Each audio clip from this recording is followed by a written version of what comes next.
عام پانی میں ایک کلسٹر میں 10 سے 15 مالیکیول ہوتے ہیں۔ اچھا، تو میگنیٹ کیا کرتا ہے؟ جب پانی کو طاقتور مقناطیسی میدان سے گزارا جاتا ہے تو لہریں ان بانڈز کو عارضی طور پر کمزور کر دیتی ہیں۔ بڑے کلسٹر ٹوٹ کر چھوٹے ہو جاتے ہیں، جن میں صرف 5 یا 6 مالیکیول بچتے ہیں۔ اب یہ چھوٹے کلسٹرز انسانی خلیوں کے سوراخوں میں سے تیزی سے گزر جاتے ہیں اور جسم بہتر طریقے سے ہائیڈریٹ ہوتا ہے۔ بات تو منطقی ہے، لیکن کیا پانی کی کوئی یادداشت ہوتی ہے؟ مطلب مقناطیس ہٹانے کے بعد کیا وہ یاد رکھے گا کہ اسے توڑا گیا تھا؟ مجھے تو یہ کسی پلیسیبو اثر کی طرح لگتا ہے۔ آپ کو ایسا کیوں لگتا ہے؟ مطلب یہ تو بالکل ساحل سمندر کی ریت پر قدموں کے نشان جیسا ہے۔ جب تک قدم ہے نشان ہے، مقناطیس ہٹایا، پانی کی لہر آئی اور ریت دوبارہ پرانی حالت میں، تو پانی بھی تو اپنی پرانی حالت میں واپس آ جاتا ہوگا نا؟ ساحل اور ریت کی کیا بہترین تمثیل دی ہے آپ نے، اور سچ تو یہی ہے کہ سائنس بھی یہی کہتی ہے۔ سائنسی طور پر یہ تبدیلیاں بہت عارضی ہوتی ہیں، کچھ ہی گھنٹوں میں پانی کے مالیکیولز دوبارہ جڑ جاتے ہیں۔ تو پھر فائدہ کیسے ہوا؟ اگر پانی کو مغناطیسی فیلڈ سے گزارنے کے فوراً بعد استعمال کیا جائے تو اس کے فائدے ملتے ہیں۔ آج کل زراعت میں کسان پائپوں پر مغناطیس لگا دیتے ہیں، اور وہ پانی جب فوراً جڑوں کو ملتا ہے تو فصلوں کی پیداوار بڑھ جاتی ہے۔ ارے واہ، یہ تو نیا زاویہ ہے۔ لیکن نوٹس میں جو ہومیوپیتھی کا ذکر ہے وہ تو ایک قدم اور آگے ہے۔ اس میں تو مغناطیس کا کوئی مادی وجود ہوتا ہی نہیں ہے۔ ہاں، ہومیوپیتھی کی اپنی ایک الگ دنیا ہے۔ نوٹس بتاتے ہیں کہ اس میں 3 ادویات ہیں: شمالی قطب، جنوبی قطب اور دونوں قطبوں کے مجموعے کے لیے۔ اور وہ بنتی کیسے ہیں؟ ان ادویات کو مغناطیس کے قریب رکھ کر اتنا پتلا کیا جاتا ہے کہ آخر میں مغناطیس کا ایک ذرہ بھی نہیں بچتا۔ نظریہ یہ ہے کہ پانی میں صرف مغناطیس کی توانائی یا اس کا نقش باقی رہ جاتا ہے۔ یہ تو واقعی لیبارٹری سائنس سے بہت باہر کی چیز ہے، لیکن چونکہ لوگ اسے استعمال کر رہے ہیں اور فائدے کا دعویٰ بھی ہے تو ہم اسے بس بیان کر رہے ہیں۔ خیر، اب ایک بہت ہی سنجیدہ موڑ پر آتے ہیں۔ کوئی بھی علاج خطرات سے خالی نہیں ہوتا۔ مغناطیسی علاج کے کیا خطرات ہیں؟ یہ بہت اہم سوال ہے۔ میگنیٹک تھراپی کوئی مذاق نہیں ہے۔ سب سے بڑا اور جان لیوا خطرہ ان لوگوں کے لیے ہے جن کے دل میں پیس میکر لگا ہوا ہے۔ اوہ ہاں، کیونکہ وہ الیکٹرونک ہوتا ہے نا؟ بالکل، طاقتور میگنیس ان آلات کی بیٹری یا پروگرامنگ میں خلل ڈال سکتا ہے جو سیکنڈوں میں جان لیوا ثابت ہو سکتا ہے۔ اور اس کے علاوہ کن صورتوں میں منع ہے؟ حاملہ خواتین کے لیے سختی سے منع ہے، کیونکہ جنین کے نازک خلیات پر اس کے اثرات کا مکمل ڈیٹا موجود نہیں ہے۔ اور ہاں، چونکہ جنوبی قطب خون کی گردش تیز کرتا ہے تو اندرونی ہیمریج یا خون بہنے والے زخموں پر اسے ہرگز استعمال نہیں کرنا چاہیے، ورنہ خون رکنا مشکل ہو جائے گا۔ یہ احتیاطی تدابیر واقعی ذہن نشین کرنے والی ہیں۔ اچھا، خطرات سے ہٹ کر نوٹس کے آخر میں ایک ٹیکنالوجی کا ذکر ہے جس نے میرے اندر کے سائنس فکشن شوقین کو جگا دیا ہے: نینو میگنیٹک میڈیسن۔ یہ کیا جادو ہے؟ یہ طب کا اگلا انقلاب ہے۔ اس میں سائنسدان لوہے کے انتہائی باریک نینو ذرات کے ساتھ کینسر کی کیمو تھراپی کی دوا چپکا کر مریض کی رگوں میں انجیکٹ کر دیتے ہیں۔ اب دوا خون میں تیر رہی ہے۔ اور پھر مقناطیس کا کیا کام ہے؟ ڈاکٹر مریض کے جسم کے باہر بالکل ٹیومر والی جگہ پر طاقتور مقناطیس رکھ دیتا ہے۔ یہ مقناطیس خون میں موجود ان لوہے کے ذرات کو کھینچتا ہے اور وہ اپنے ساتھ بندی دوا سیدھے ٹیومر کے اندر لے جاتے ہیں۔ کیا شاندار تصور ہے! یعنی کیمو تھراپی کا زہر پورے جسم کو تباہ کرنے کے بجائے ایک گائیڈڈ میزائل کی طرح سیدھا کینسر پر حملہ کرے گا۔ ذرا سوچیں مستقبل میں کیا ہوگا۔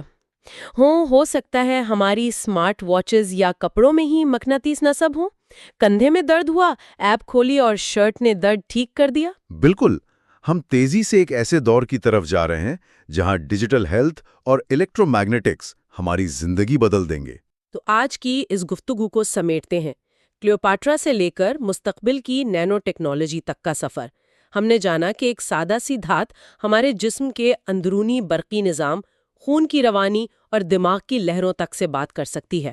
بالکل، اور سب سے اہم بات یہی ہے کہ مقناطیس اور انسانی خلیات کا آپس میں ایک گہرا تعلق ہے جسے نظر انداز نہیں کیا جا سکتا۔ یقیناً، اور اسی جڑے ہونے کے احساس پر میں ایک سوال چھوڑنا چاہوں گی جو نوٹس میں تو نہیں لیکن اس بحث سے پیدا ہوتا ہے۔ آج ہم نے جانا کہ کنٹرول شدہ مقناطیسی لہریں ہمیں شفا دے سکتی ہیں، لیکن ذرا سوچیں، آج ہم ہر وقت وائی فائی، موبائل ٹاورز اور پاور لائنز کے ایک نظر نہ آنے والے مقناطیسی سمندر میں گھرے ہیں۔ اگر ایک چھوٹا مغناطیس ہمیں شفا دے سکتا ہے تو کیا یہ ممکن ہے کہ یہ غیر فطری مغناطیسی شور خاموشی سے ہماری صحت کو اس طرح بدل رہا ہو جسے ہم ابھی سمجھ ہی نہیں پائے؟ اس پر ضرور غور کیجیے گا۔ Professor Dr. Rafat Hashmi is a distinguished homeopathic physician, educator, and researcher with over 4 decades of clinical and teaching experience. He is widely respected for his deep command of materia medica, repertory, and constitutional prescribing, combined with a practical, patient-centered approach. Dr. Hashmi has dedicated his career to training generations of homeopathic doctors, blending classical principles with modern clinical insight. He is also known for his innovative work in digital homeopathy, developing educational content, clinical tools, and AI-assisted systems to enhance remedy selection and case analysis. With a strong commitment to ethical practice and lifelong learning, Professor Dr. Rafat Hashmi continues to guide, inspire, and elevate the standards of homeopathic education and patient care.